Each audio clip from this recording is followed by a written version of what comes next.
On today's Heart Happy tutorial, we're going to do pop-ups. Stay tuned!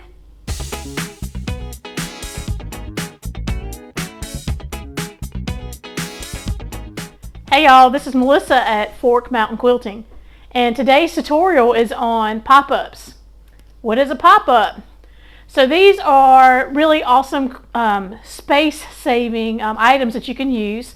They can shrink down and you can tie them off, or you can pop them up and use them. So what are we going to use these for? They come in all different kinds of sizes. This one would make a great trash can or something to put your scraps in. The one I'm going to work on today is an extra large one, so you could use that for some of your supplies as well. And then there's lots of different sizes. So let's go over what we need to make our pop-up today.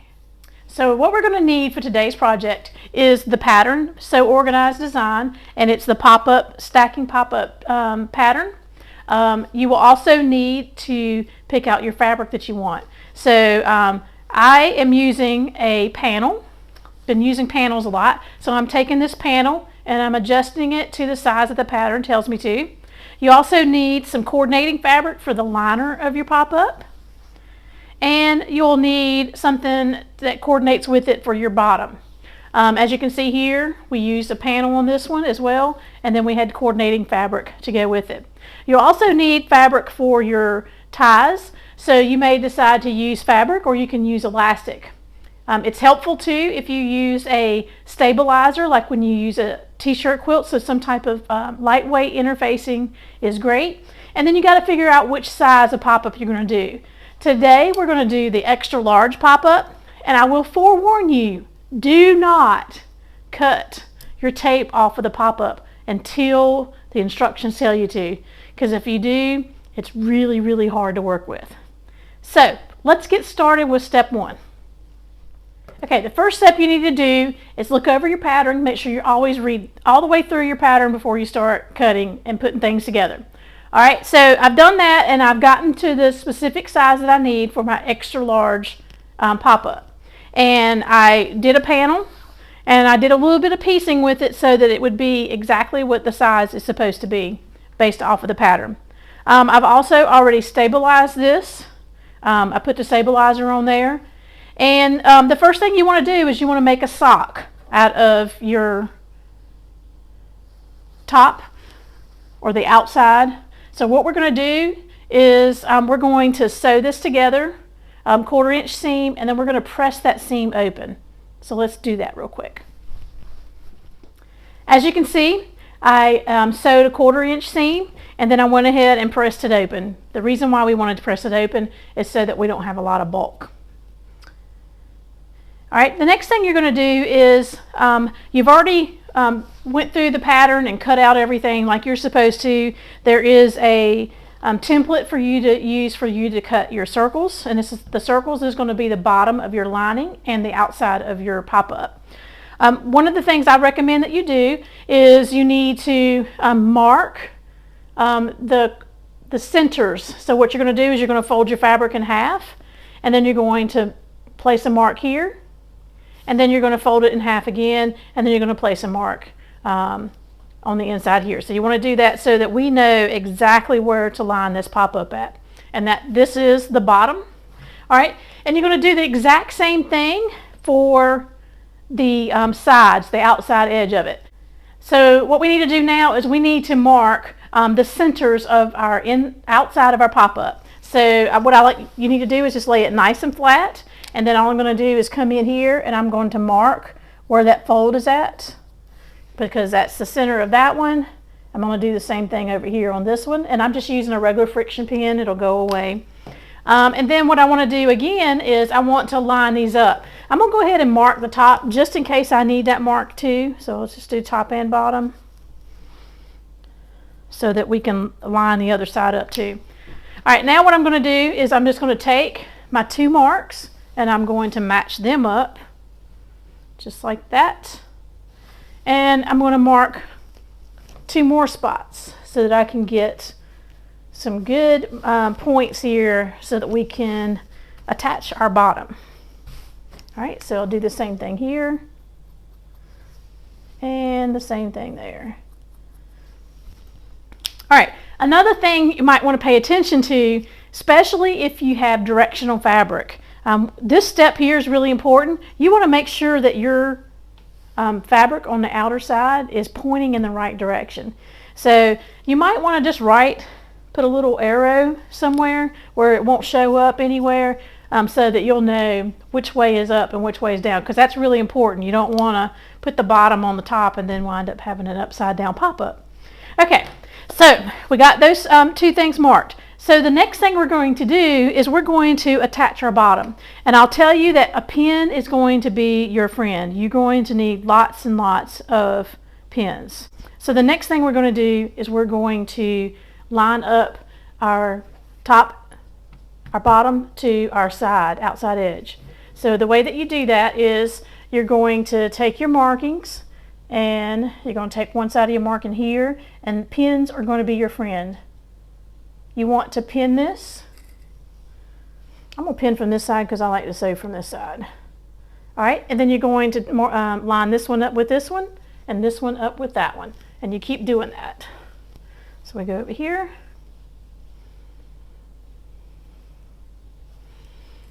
And I'm going to pin there. I'm going to pin here. And then we're going to pin here. All right, this is not enough pins. You need to pin a lot all the way around here. So stay tuned. I'm going to pin around and we'll be right back.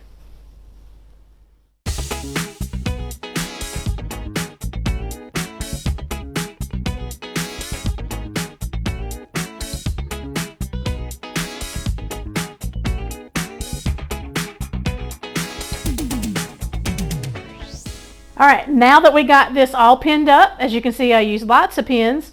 We're going to head over to the sewing machine and get this sewed up. You need to sew it at a 1/4 inch seam allowance, and I will forewarn you, make sure that you're really careful, go slow on this. Make sure that you're getting a good seam allowance, and then you're catching both the sides and the bottom of your fabric so that you don't have a spot where it comes apart. So let's head over to the sewing machine.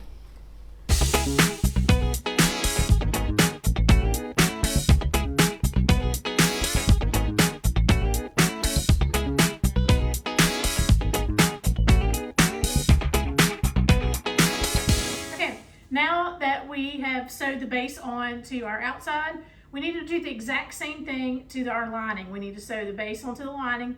I've already done that, took the liberty of doing that. All right, the next thing we want to do after we get both bases put on, you need to make sure that you have everything turned the correct direction. So make sure it's pointing in the upwards direction, which it should, because we checked that before we put our base on. So here is my outside lining. All right, this is the one that's got my panel on it. This is going to be my inside lining. So all I'm going to do now is I'm going to join my two pieces together. And the way that we do that is we use those same markings that we did before. So you're going to find the markings first, and you're going to pin those. And then you're going to fill in the pins just like we did before. Just going to go all the way around. And remember, you can't put too many pins in here. It's very helpful.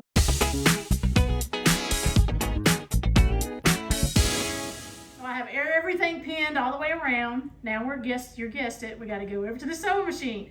You're going to sew this at a scant 1/4 inch, which just means that it's closer to the edge, slightly closer to the edge. So you want to make your setting on your sewing machine for that. So let's go do that, and I'll be back and show you the next step. So now I'm moving my needle over a couple of clicks so that I am closer to my raw edge, and I'm going to begin sewing.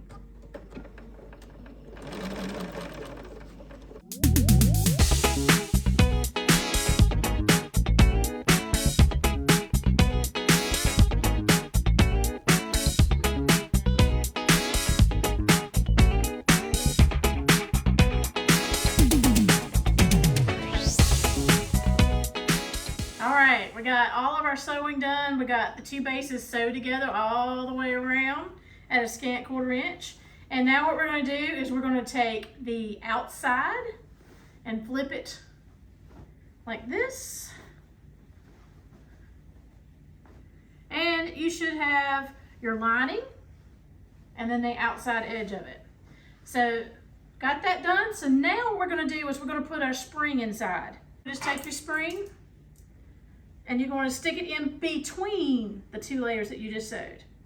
So you're going to take it and put it in between the 2 layers that you just sewed. Don't cut the tape yet. It's not necessary yet. You don't want to do that anyway. It's too hard to work with after you cut the tape.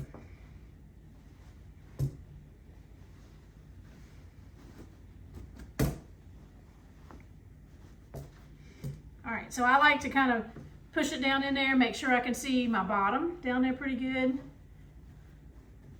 All right, all the way around. And then I'm going to make sure my inside, my lining, is all the way up. And the spring is in between the 2 layers. So I got the spring in between the 2 layers again. Okay? So the next thing you want to do is you want to pin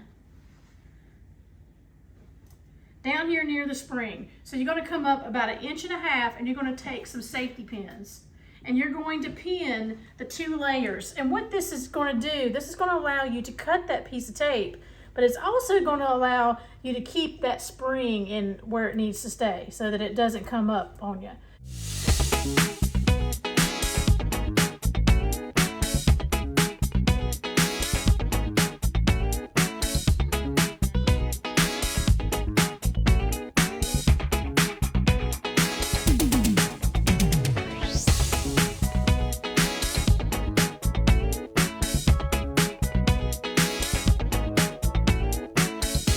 So now that we got it safety pinned all the way around, again, that's just to hold the spring down. What you want to do now is you want to look back between your layers and you want to find your tape. So we're going to go ahead and snip our tape now so that it will spring up. But remember that those safety pins is what's going to hold it in place. It's not going to let it come up so we can't finish off our top. All right, and what I did is I put the tape at 9 o'clock and 3 o'clock so that it would be easy for me to find it. So I'm going to dig in between here again, and there's my tape. You can see it there in between the 2 layers, and I'm going to cut my tape. Okay, so now that we snipped our tape on the inside, our safety pins are holding it down for us so the spring hasn't come up yet.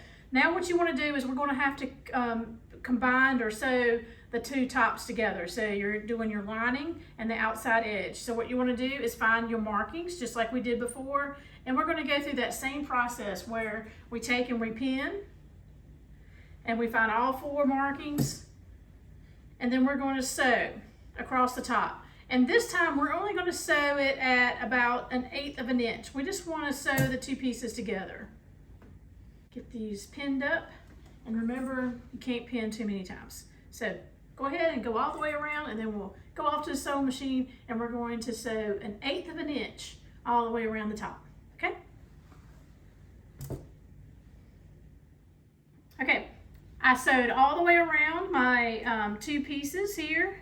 And the next step we're going to do is we're going to figure out which way do you want your binding to roll. Do you want it to roll from the inner liner to the outside and over, or do you want to roll it from the outside to the inside? So it really depends on, you know, what you're looking for. What's really cool, like this one right here, you can see I actually rolled this one from the outside, from the inside to the outside, because it was a good contrasting fabric, so it really showed how well it looked. We're also going to sew our straps on as well. For mine that I'm working on here, my lining and my outside are the same. So I'm just going to roll it from my lining to the outside. All right, you also want to position your pins, your ties. Just want to make sure I got all the pins out here. So you want to position your ties. I like to do it somewhere where it doesn't really hide what you're doing. So here I did it where this seam was at, because I don't really want this tie to be in the way. And you may ask, what's the ties you use for? So what you do is this allows you to collapse it down, and you can tie it off so that it is now folded up, and that's the reason why it's called a pop-up. So you just have to kind of figure out, where do you want your ties? So for this one right here, I feel like the best place to put it is somewhere on where it's not covering up one of my great pictures here. So I've already done my ties. This is basically the same thing as doing your fold over binding. So you're going to take a piece of material, find your middle, and then you're going to fold it over, and you're going to top stitch it to finish it off.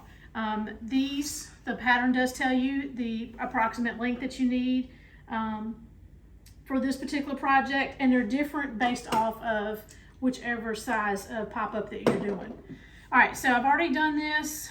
I'm going to take my 2 ties, and I am going to pin them where I would like for them to be. So I'm going to go ahead and pin them here.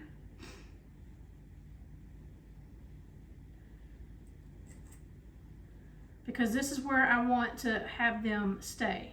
And the easiest thing to do is go ahead and sew these down real quick. So let's go do that. I'm going to sew these together, and then I'll come back and show you how to do the binding.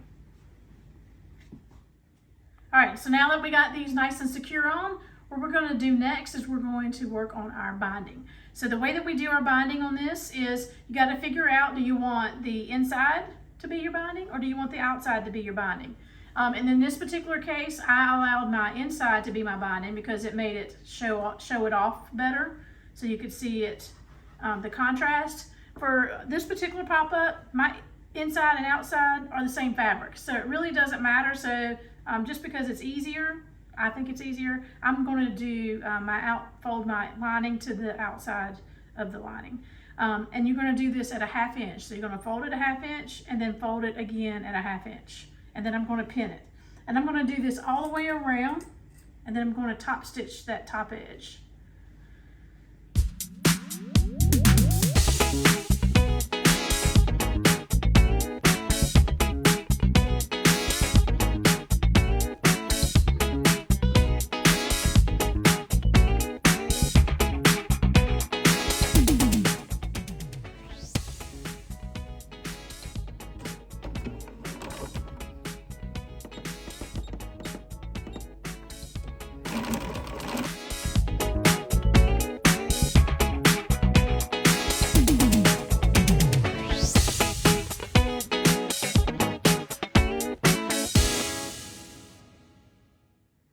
Okay, so now we have sewed our binding all the way around. Remember, it was a 1/2 inch fold over with another 1/2 inch fold over, and guess what we get to do now? We get to release the springs. All right, so the way to do this is just undo all your pins. So we're going to undo all the pins, and then this is gradually going to come up. You're going to have to kind of hold it down a little bit till you get all the pins out. This is a great project. What I like about this is, if you have a camper or something like this, you can make some of these to put maybe your project in. This would be a great knitting basket. They come in extra small too, so they make great pencil cups, and even the windsock. So if you like this, if you can imagine this into a windsock, we have windsock ones for this as well. So let's see if we're going to have an awesome product. So are you ready? 1, 2, 3. Fix it up just a little bit, make sure everything looks good. It might take a little bit of adjusting to get your fabric on there right. But look at that, isn't that awesome? This is a great little project. So again, I used a panel, and so I love this panel. I thought it was really cool. It's called Whimsical West by 3 Wishes. And so anyway, I just got some of my favorite sayings out here. It takes courage. Have you heard? It's just a phase, moon phase. So I love this. Anything is possible. So I love this. So this is my little pop-up. And again, if you want to collapse it down, you take it and then you would use your straps to tie it together, and then that way it can store flat. So that's the reason why it's such a great project. You can store it away. But anyway, had a great time making this. I hope you enjoyed watching our pop-up tutorial on our Heart Happy tutorial today. So just remember, here at Fork Mountain Quilting, we believe in doing what makes our heart happy. So long for now, and I will